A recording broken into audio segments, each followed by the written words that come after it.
Antes de que existiera el mal, antes de que el primer ser humano abriera los ojos en este mundo, antes de que el tiempo mismo tuviera nombre, hubo una guerra.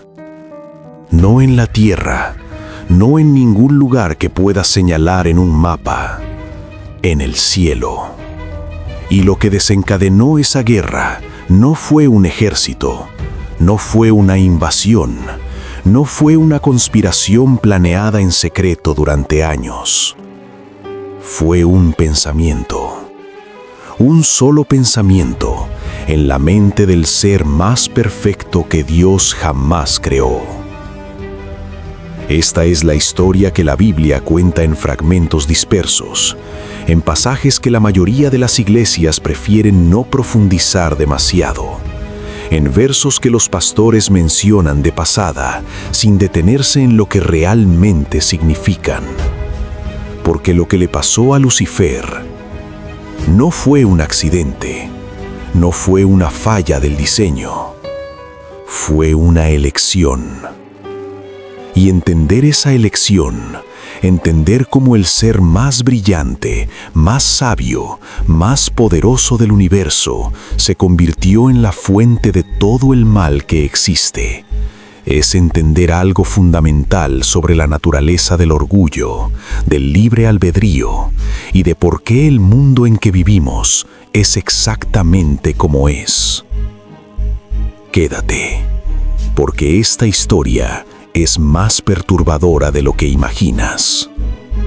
Para entender la magnitud de lo que ocurrió, necesitas primero entender qué era el cielo antes de la caída.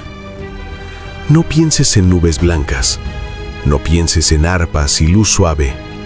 Esa imagen no viene de la Biblia, viene de la cultura popular, de pinturas renacentistas, de tarjetas de felicitación. El cielo que describe la Biblia es algo completamente diferente.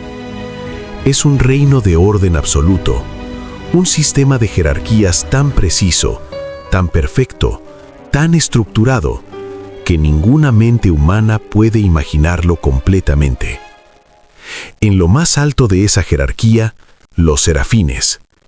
La Biblia los describe en Isaías capítulo 6. Seres que arden, literalmente, son como llamas vivientes de amor y pureza. Tienen 6 alas, con 2 cubren su rostro, porque ni ellos pueden mirar directamente la gloria de Dios. Con 2 cubren sus pies, y con 2 vuelan. Y lo que proclaman sin descanso, sin un solo momento de silencio, es esto: Santo, Santo, Santo es el Señor de los ejércitos. Debajo de los serafines, los querubines. No los bebés gorditos con alas que ves en las pinturas del Renacimiento. Eso es una distorsión cultural que no tiene nada que ver con lo que la Biblia describe. Los querubines bíblicos son algo que si lo vieras, te paralizaría de terror. Ezequiel los describe en el capítulo 1, seres con 4 caras cada uno: cara de hombre, cara de león, cara de toro, cara de águila, 4 alas, manos humanas bajo sus alas. Sus pies brillan como bronce pulido y se mueven en todas las direcciones al mismo tiempo, sin necesidad de girar, porque la perfección no necesita reorientarse. Son guardianes, escudos vivientes de la sabiduría divina. Luego vienen los arcángeles, Miguel, Gabriel, los mensajeros de los momentos más importantes de la historia, los guerreros que llevan el mensaje de Dios como si llevaran una espada. Y finalmente, los ángeles, los más cercanos a la humanidad, los guardianes de las almas que caminan entre nosotros sin que los veamos. En este orden perfecto, en este sistema de jerarquías que funcionaba con la precisión de un universo bien calibrado, Dios decidió crear algo extraordinario, su obra maestra. Lo llamó Lucifer. La Biblia lo describe en el libro de Ezequiel, capítulo 28, con palabras que deberían hacerte detener y leerlas 2 veces. Tú eras el sello de la perfección, lleno de sabiduría y de hermosura perfecta. Piensa en eso. No dice que era sabio, dice que era el sello de la perfección, el punto más alto al que puede llegar una criatura creada, el límite máximo de lo que Dios puede hacer con sus manos antes de que lo que resulte sea Dios mismo. Y continúa: en el Edén, en el jardín de Dios, estuviste. Toda piedra preciosa fue tu vestidura, el rubí, el topacio, el jaspe, el crisólito, el berilo y el ónice. Su cuerpo mismo brillaba como si estuviera hecho de gemas. No era una metáfora poética, era la descripción de un ser cuya existencia física era tan elevada que los materiales más preciosos de la creación apenas alcanzaban a representarla.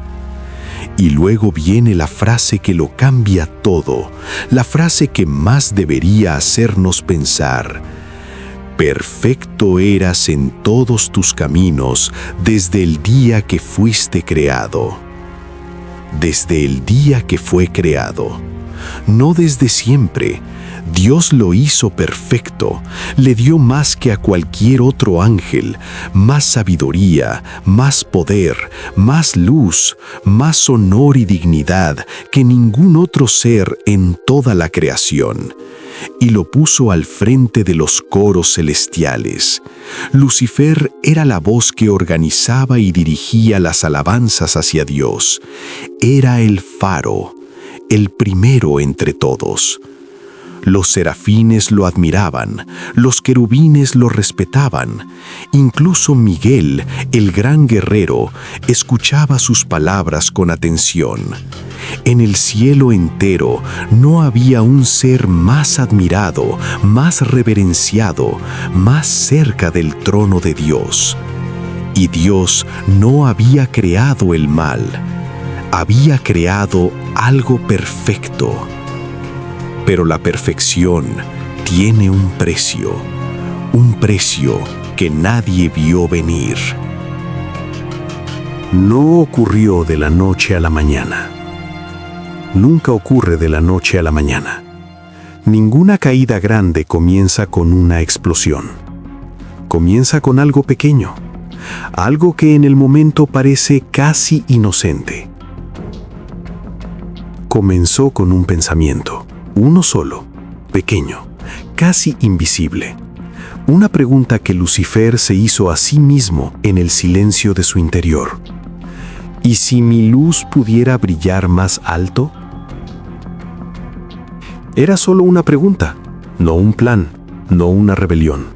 Solo una pregunta que surgió en la mente más brillante del universo y que, en vez de ser rechazada de inmediato, fue contemplada, girada, examinada desde varios ángulos y guardada. Las preguntas equivocadas son semillas, y las semillas crecen. Ezequiel 28:17 lo describe con una precisión que corta. Se enalteció tu corazón a causa de tu hermosura. Corrompiste tu sabiduría a causa de tu esplendor. ¿Entiendes lo que está diciendo? Lo que lo destruyó no fue un defecto, no fue una debilidad, no fue algo que Dios hizo mal al crearlo. Lo destruyó su mayor don, su hermosura, su sabiduría, su esplendor. Los mismos dones que Dios le había dado para glorificarlo, Lucifer comenzó a verlos como propios, como algo que le pertenecía independientemente de su fuente, como algo que merecía admiración por sí mismo, no como reflejo de Dios, sino como realidad autónoma.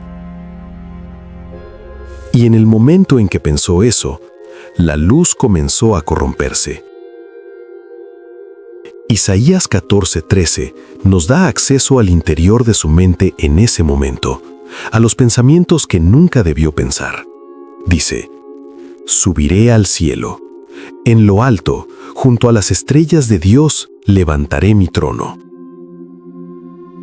Y luego la frase más aterradora de todas: seré semejante al Altísimo. Semejante al Altísimo.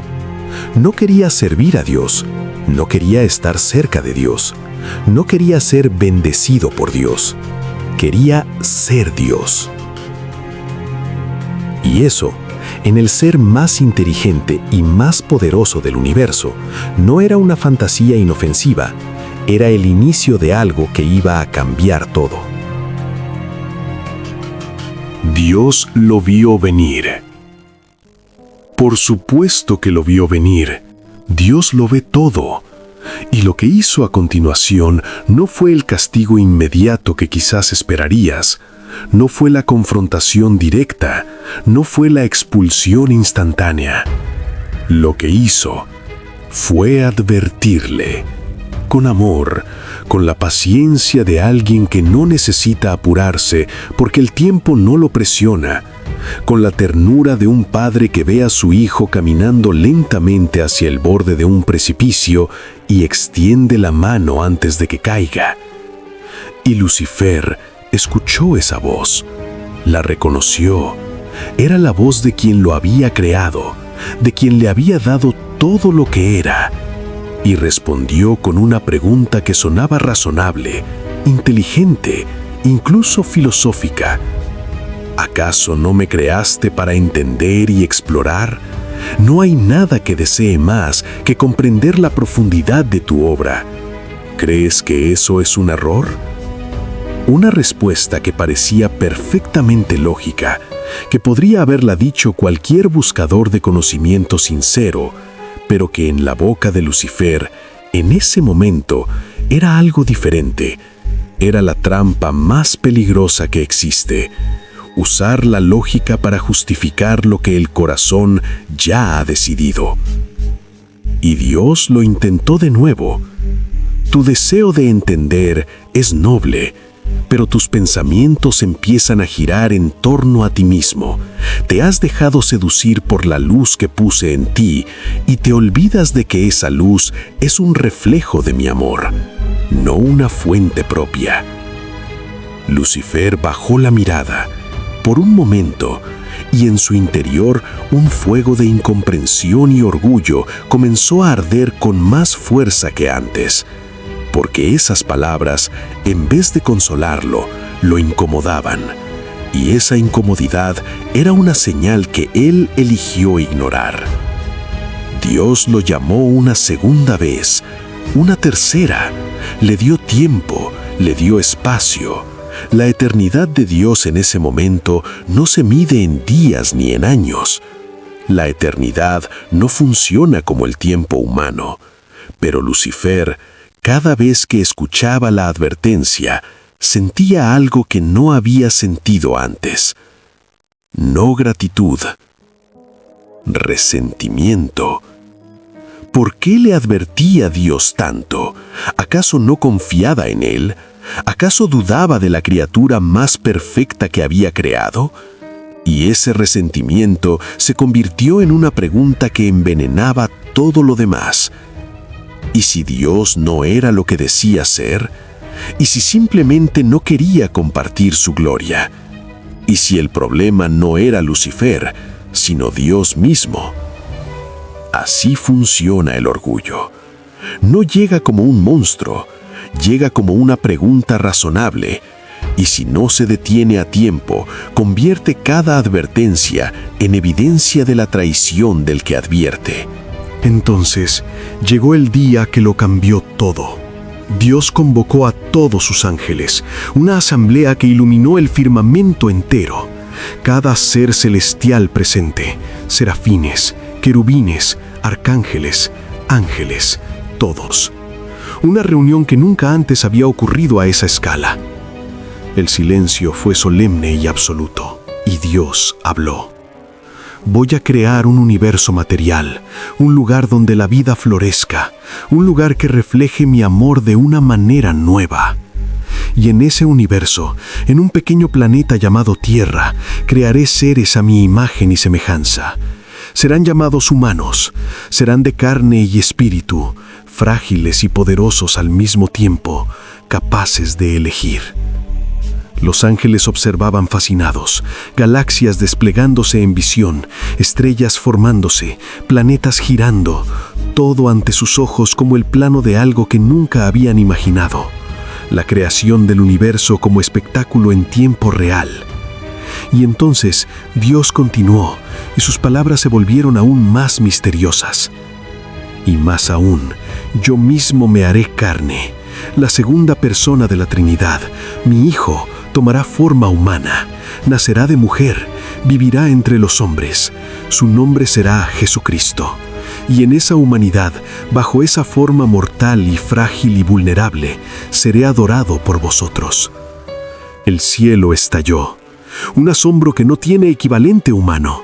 Dios, el eterno, el infinito, el que existe desde antes del tiempo, haciéndose carne mortal, pidiéndoles que lo adoraran bajo la forma de un ser humano, un rostro con arrugas, manos que se cansan, un cuerpo que puede sangrar. Era el acto de amor más incomprensible que cualquier mente celestial pudiera concebir. Los ángeles aclamaron, uno por uno, en oleadas que recorrían el cielo entero. La adoración más espontánea y genuina que jamás había existido, porque nacía de ver algo que nunca esperaban, un Dios que se humilla. Pero entre ellos, uno no se movió. Lucifer permanecía inmóvil, sus alas quietas, su mirada fija en un punto que nadie más podía ver, su rostro como el de alguien que acaba de recibir una noticia que su mente no puede procesar y que su orgullo no puede aceptar. Inclinarse ante una forma humana, adorar a Dios bajo la humildad de una carne mortal, Dios haciéndose algo inferior, algo que envejece, algo que muere. La idea era inaceptable. Y no solo eso, Dios también les reveló que esos seres humanos acabarían corrompiéndose, que fallarían, que pecarían, y que incluso así Él se sacrificaría por ellos, moriría por ellos, en una cruz, con una corona de espinas, golpeado, escupido, abandonado. Lucifer vio esa visión, la crucifixión de Dios, y algo en su interior explotó. Esos seres finitos e ingratos, esos seres que iban a rebelarse, que iban a matar a su propio Creador, y Dios iba a sacrificarse por ellos, y encima les pedía a los ángeles que los adoraran a ellos. ¿Podría ser más absurdo? Pero hay algo más, algo que los teólogos han señalado durante siglos y que pocas veces se menciona en los sermones dominicales porque es demasiado incómodo. Lucifer no solo rechazó la idea de inclinarse ante un ser humano. Lucifer sintió algo que nunca antes había sentido, algo para lo que no tenía nombre todavía porque era la primera vez en la historia de la existencia que alguien lo experimentaba, lo que la humanidad llamaría siglos después, envidia. ¿Por qué no él? Durante eternidades había sido el más hermoso, el más sabio, el más cercano al trono, la obra maestra de Dios, el favorito, el faro, el primero. Y ahora Dios anunciaba que iba a hacerse humano, que iba a unir su naturaleza divina con carne, con barro, con algo que se descompone. ¿Por qué no con Lucifer? ¿Por qué no la unión hipostática con el ser más perfecto de la creación? ¿Por qué no él, el vehículo de la presencia de Dios en el universo material?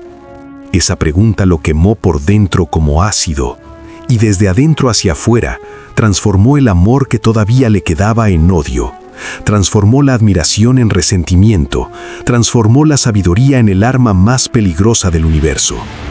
Inteligencia al servicio de la destrucción. Lucifer en ese momento tomó una decisión. No la anunció, no la proclamó todavía, la tomó en silencio, mientras a su alrededor el cielo entero celebraba. Y fue una decisión que no tenía marcha atrás. Si Dios quería hacerse humano, si Dios quería ser adorado bajo esa forma vergonzosa, si Dios quería que los ángeles se arrodillaran ante criaturas de barro, entonces Dios estaba equivocado, y Lucifer lo iba a demostrar. Lo que ocurrió a continuación fue el discurso más peligroso que jamás se ha pronunciado en la historia de la existencia. No porque fuera violento, no porque fuera amenazante, sino porque era inteligente, sofisticado y tenía la apariencia de la razón. Lucifer se giró hacia los ángeles que lo rodeaban, con toda la autoridad que Dios mismo le había dado, con toda su sabiduría, con toda la elegancia y el carisma que lo habían convertido en el favorito del cielo, y comenzó a hablar. ¿No ven que esto es un error? Su voz llenaba el espacio con una calma que era más aterradora que cualquier grito. Cada palabra colocada con precisión quirúrgica, cada frase construida para penetrar exactamente donde la duda podía crecer. Nos pide que adoremos una forma inferior, que doblemos nuestras rodillas ante carne mortal. Nosotros que fuimos hechos de luz pura, nosotros que existimos desde antes de que ese universo material fuera creado. Se nos pide que nos inclinemos ante seres que van a nacer, vivir 70 años y morir, ante seres que van a pecar, ante seres que van a matar a su propio Dios. Dejó que las palabras se asentaran. Esto no es gloria. Esto es una humillación. Y algunos ángeles comenzaron a escuchar. No los más simples, no los más débiles. Lucifer eligió bien, los más hermosos del cielo, los más sabios, los que tenían más razones para sentirse especiales, los que en su grandeza podían encontrar resonancia en sus palabras. No somos nosotros los que debemos aceptar este sinsentido. Es Dios quien ha tomado un camino erróneo. Nosotros que fuimos hechos de luz pura, que somos el orgullo de la creación, no deberíamos rebajar nuestra existencia inclinándonos ante algo inferior a nosotros. Sus palabras ardían con una lógica que parecía inapelable, y en cada ángel que las escuchaba, una pequeña grieta se abría en la certeza de quién era Dios y qué significaba amarlo. Así es como funciona el mal, cuando lo maneja alguien verdaderamente inteligente. No llega disfrazado de monstruo, llega disfrazado de razón. Llega con argumentos que suenan justos, llega con preguntas que parecen legítimas, y para cuando te das cuenta de lo que es, ya llevas tiempo escuchándolo. Pero entonces ocurrió algo que nadie esperaba. Una voz, no la más poderosa del cielo, no la más antigua, no la más admirada, no la de uno de los grandes. Una voz pequeña, de un ángel de jerarquía menor, que no tenía la majestuosidad ni la elocuencia de Lucifer, que no tenía el historial de conquistas de los arcángeles más grandes, que no era el primero en ninguna lista de los más brillantes. Y esa voz dijo 3 palabras. 3 palabras que detuvieron en seco el discurso más elaborado jamás pronunciado. ¿Quién como Dios? Era Miguel. 3 palabras, solo 3. Pero esas 3 palabras respondían cada argumento de Lucifer, cada línea de lógica, cada cuestionamiento. ¿Quién puede igualarse a Dios? ¿Quién tiene el derecho de cuestionar lo que Dios hace? ¿Quién es tan grande que la humildad de Dios le parezca un insulto? Nadie, ni siquiera el ángel más perfecto que jamás fue creado. Lucifer lo miró, y en sus ojos, por primera vez en toda la eternidad, había algo nuevo, algo que también era una primera vez en la historia de la existencia. Miedo, no al castigo, no a la consecuencia, miedo a la verdad, miedo a que Miguel tuviera razón, miedo a lo que eso significaría si era cierto. «Eres un soberbio», le dijo Miguel, su voz serena pero con una firmeza que no se dobla. «Tu luz se ha convertido en una sombra que intenta eclipsar al Creador. ¿No ves que te has puesto a ti mismo por encima de Dios? ¿No ves que lo que describes como humillación es en realidad el acto de amor más grande que podría existir? Dios no se rebaja al hacerse humano. Eres tú el que no puede soportar ser menor que nadie, ni siquiera por un momento, ni siquiera en apariencia. Y Lucifer sintió algo que destruyó lo que le quedaba de cordura. La verdad tocando directamente el punto más doloroso de su orgullo, exponiéndolo, desnudándolo frente a todos. Y en ese momento, la rabia y la vergüenza lo invadieron como mareas oscuras, y lo que hizo con esas emociones, selló su destino para siempre. En vez de detenerse, siguió. Lo que siguió fue la primera guerra de la historia de la existencia, no en la tierra, en el cielo. Apocalipsis capítulo 12, versículo 7. Y hubo una gran batalla en el cielo. Miguel y sus ángeles luchaban contra el dragón, y luchaban el dragón y sus ángeles. Una tercera parte de todos los ángeles siguió a Lucifer. Piensa en eso. Un tercio de los seres más poderosos del universo, liderados por la criatura más brillante que Dios jamás creó, lanzándose contra los que permanecieron fieles. El cielo, que había sido un lugar de paz perfecta durante eternidades, ardió. No hay palabras humanas suficientes para describir lo que fue esa guerra. No hay analogía en la experiencia humana que alcance a capturar la magnitud de millones de seres celestiales chocando en un espacio infinito. Las espadas de los ángeles fieles generando luz pura, los ángeles caídos generando sombra y fuego, el firmamento mismo partiéndose, el orden del universo temblando en sus fundamentos. Y en el resultado lógico, Lucifer debería haber ganado. Era más poderoso que Miguel. Su ejército era formidable, sus ángeles eran los más brillantes y los más fuertes de los que había elegido. Pero Miguel no luchaba con su propia fuerza. Y Apocalipsis 12:8 dice simplemente, pero no prevalecieron, ni se halló ya lugar para ellos en el cielo. No prevalecieron. El ser más poderoso del universo creado, el ejército más impresionante que jamás existió, la inteligencia más brillante que Dios fabricó, y no prevalecieron, porque había una fuerza que ninguna de esas cosas puede vencer, la fuerza de estar en el lado correcto, la fuerza de la humildad frente a la soberanía de Dios. Y luego viene el versículo 9, el que describe lo que ocurrió después con una economía de palabras que pesa como una roca. Y fue lanzado fuera el gran dragón, la serpiente antigua, que se llama Diablo y Satanás, el cual engaña al mundo entero. Fue arrojado a la tierra, y sus ángeles fueron arrojados con él. Fue lanzado fuera. El lucero de la mañana, el ángel más brillante, la obra maestra de Dios, el ser que había dirigido los coros celestiales durante eternidades, caía como un rayo. El mismo Jesús lo describiría siglos después con esas palabras exactas. Yo veía a Satanás caer del cielo como un rayo. Y el cielo se llenó de un silencio que pesaba de una manera en que ningún silencio había pesado antes. El peso de algo que se había roto. El peso de algo que ya nunca podría ser exactamente igual. Lucifer cayó. Pero la historia no terminó ahí. Nunca termina donde crees que termina. Porque al caer, algo cambió en él, algo irreversible. Como cuando quemas un papel, no puedes desquemarlo, no puedes volver al papel. Lo que quedó era diferente en su naturaleza más fundamental.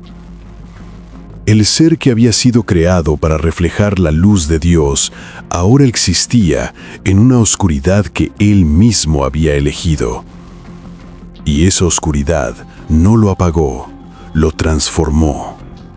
La sabiduría que Dios le había dado para organizar los coros celestiales se convirtió en la misma habilidad, pero aplicada a otro propósito: diseñar el engaño más sofisticado de la historia. El carisma que inspiraba devoción en los ángeles ahora se usaría para seducir a algo más vulnerable, más nuevo, más fácil de engañar: la humanidad. Y no tardó mucho. Génesis 3 nos muestra cómo llegó al jardín del Edén. No con fuerza, no con ejércitos, no con la misma confrontación directa que había intentado en el cielo y que le había costado todo. Llegó con una pregunta. ¿De veras Dios les dijo que no coman de ningún árbol del jardín? La misma estrategia, el mismo veneno, la misma lógica seductora, solo que ahora dirigida a seres que no tenían la eternidad de experiencia de los ángeles, que no habían visto lo que los ángeles habían visto, que no sabían todavía lo que costaba desafiar a Dios. Y funcionó. La caída del hombre no fue un accidente, no fue una debilidad aleatoria de Adán y Eva, fue la continuación deliberada de una guerra que comenzó en el cielo. Un ser de inteligencia infinita y propósito enfocado, aplicando todo lo que había aprendido sobre cómo romper la relación entre un ser creado y su creador. Y lo logró. Una guerra que todavía no ha terminado. La pregunta que los filósofos y teólogos han discutido durante siglos. La pregunta que nadie te hace en la iglesia porque no tiene respuesta cómoda. Dios sabía.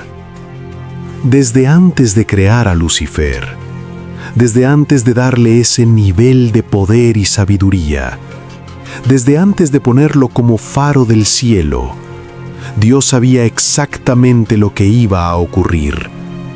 Lo sabía con precisión absoluta, no como probabilidad, como certeza. Y lo creó de todas formas. ¿Por qué?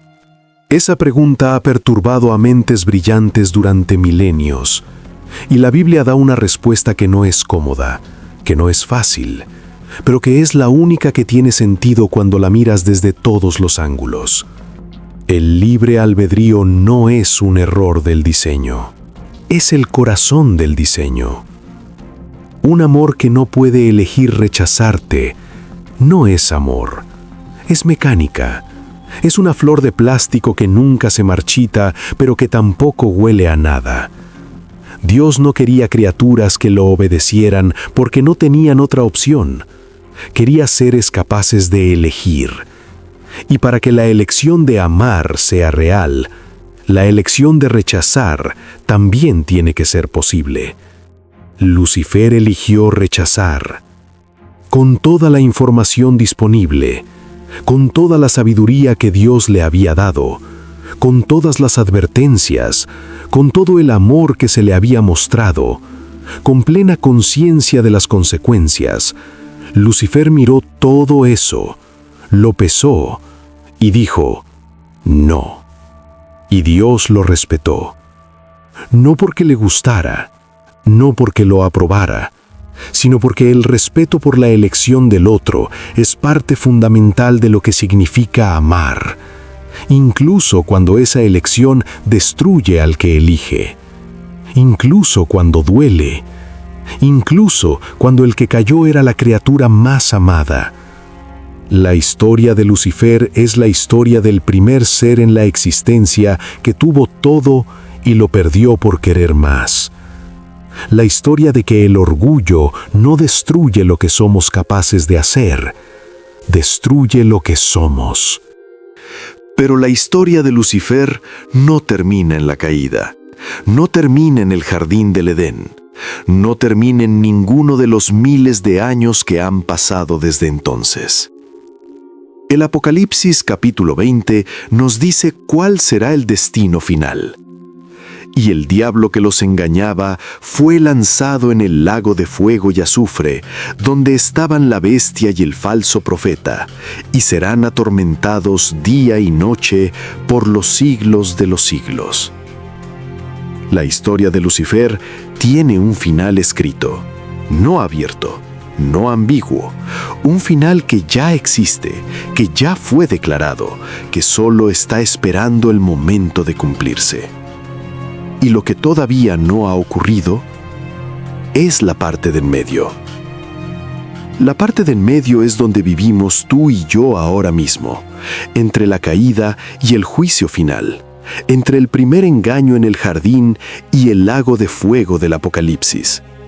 En ese espacio de tiempo, que se mide en miles de años de historia humana, Satanás opera. Con toda su inteligencia, con todo su carisma, con toda la habilidad que Dios le dio y que Él convirtió en arma. Y cada generación es un campo de batalla de esa guerra. Cada decisión que toma un ser humano entre el bien y el mal tiene lugar en ese contexto. Cada momento en que alguien elige el orgullo sobre la humildad, el engaño sobre la verdad, el yo sobre el otro, es un pequeño eco de la elección que Lucifer hizo en el cielo. Y cada momento en que alguien elige diferente es un pequeño eco de las 3 palabras de Miguel. ¿Quién como Dios? La pregunta que nos deja esta historia no es si Lucifer merece compasión o condena. La pregunta es más cercana, más personal, más perturbadora. El orgullo que destruyó a Lucifer no era algo monstruoso al principio, era hermoso, era admirable, era la consecuencia natural de ser el mejor en lo que hacía. Era el tipo de confianza que el mundo celebra, el tipo de autoafirmación que los libros de autoayuda promueven, el tipo de seguridad que la cultura moderna llama empoderamiento. Y de eso se transformó en la raíz de todo el mal que existe. No en un día, no con una decisión obvia, con un pensamiento pequeño que se guardó en vez de rechazarse, con una pregunta que se contempló en vez de soltarse, con una incomodidad de la verdad que se convirtió en resentimiento en vez de corrección. ¿Cuántas veces hoy guardaste un pensamiento que deberías haber soltado? ¿Cuántas veces sentiste la incomodidad de una corrección y en vez de recibirla, la convertiste en resentimiento hacia quien la dio? ¿Cuántas veces confundiste tu luz con una fuente propia, olvidando de dónde viene? No te estoy comparando con Lucifer. Te estoy diciendo que el mecanismo que lo destruyó no era ajeno a la naturaleza de los seres creados. Era algo que tenía que ser gestionado, dirigido, sometido. Y no lo fue. La historia de Lucifer no es solo la historia de un ángel que cayó. Es una advertencia escrita en los cimientos del universo. Y la próxima historia que vamos a contar es la historia de Job, el hombre al que Dios permitió destruir, el hombre sobre quien Dios y Satanás apostaron, el hombre que perdió todo, que gritó al cielo su dolor, que cuestionó a Dios en su cara y que al final vio algo que lo dejó sin palabras. Y lo que descubrirás sobre el carácter de Dios en esa historia y sobre el papel que Satanás todavía juega en la vida de los seres humanos es todavía más perturbador que lo que acabas de escuchar. Suscríbete, activa la campanita, porque las historias más oscuras de la Biblia apenas están comenzando.